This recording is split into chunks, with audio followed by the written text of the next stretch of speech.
Arrematar um imóvel em leilão pode ser um bom negócio. Normalmente é possível conseguir até 80% de desconto em relação ao valor de mercado do bem. A procura por essa modalidade está em alta. De acordo com o Sindicato dos Leiloeiros de Minas Gerais, atualmente o setor registra aumento médio de 20% na quantidade de negócios fechados. Mas é preciso cuidado e muita pesquisa. Juliana adquiriu uma sala pouco antes da pandemia e considera ter feito um bom investimento. Naquele momento que a gente não sabia o que ia acontecer. Então, a ideia era, eu quero um imóvel comercial que eu possa colocar à venda depois ou que eu possa colocar para locação. Então, eu procurei uma sala.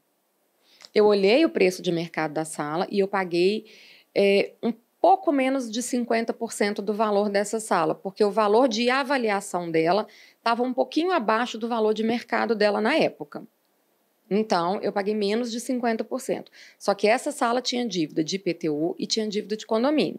Então, quando eu paguei o condomínio e o IPTU, aí isso passou de 50% do valor do imóvel, mas ainda ficou abaixo do preço final. Antes de comprar um imóvel assim, é importante saber que existem dois tipos de leilões: o judicial, de uma execução em que eu tenho um contrato, eu tenho uma obrigação não paga, e desse inadimplemento gera uma execução, e dessa execução uma penhora de um imóvel, e dessa penhora de um imóvel o leilão judicial. E o extrajudicial, que é mais recorrente. Você financia um imóvel, seja ele comercial ou casa própria, utilizando, por exemplo, a Lei de Alienação Fiduciária, a Lei 9.514 de 97.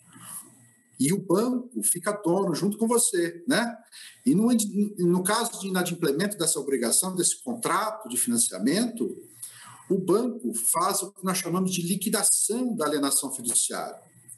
E o banco tem 30 dias a partir desse processo de liquidação para leiloar extrajudicialmente esse bem. Ambos os leilões possuem uma espécie de roteiro. O edital pode, na maioria dos casos, trazer informações importantes para determinar a compra ou não do imóvel. Então é muito importante o interessado estudar esse edital e verificar, inclusive, se existe ali algum pagamento de débito, alguma regularização que pode correr por conta do arrematante. Então, o ponto principal é fazer um estudo criterioso do edital de leilão. A Juliana vai além. Para ela é importante ler o processo também. Para isso, quem puder pode buscar por uma assessoria especializada. Que às vezes pode ter alguma petição que surgiu no processo depois do edital, que pode, por exemplo, estar pedindo a nulidade do leilão. Então, você está se preparando para um leilão que vai ser nulo. A compra de um imóvel proveniente de alienação fiduciária ocupado requer ainda mais atenção, pois ao comprador não é permitida a visita para avaliar a estrutura ou a necessidade de reforma. Além disso, é ele mesmo quem deve providenciar a saída dos atuais moradores por meio de um acordo ou ação judicial. Tanto o leiloeiro quanto a advogada advertem que é preciso planejamento financeiro e uma boa análise para adquirir um imóvel leiloado. Eu não posso usar nesse imóvel o dinheiro da minha vida. Não pode. Por quê? Porque eu não consigo prever qual que é o tempo que esse imóvel vai estar liberado para mim. E aí vai depender muito, vai depender de uma série de requisitos, né? Mas pode-se considerar aí um prazo médio de 6 meses, se for por via judicial.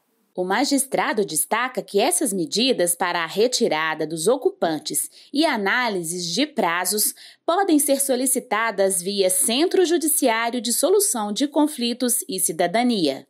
Eu sou o coordenador do Sejusc daqui de Araguari e orientamos as pessoas que tiverem nessa situação a buscar o Sejusc.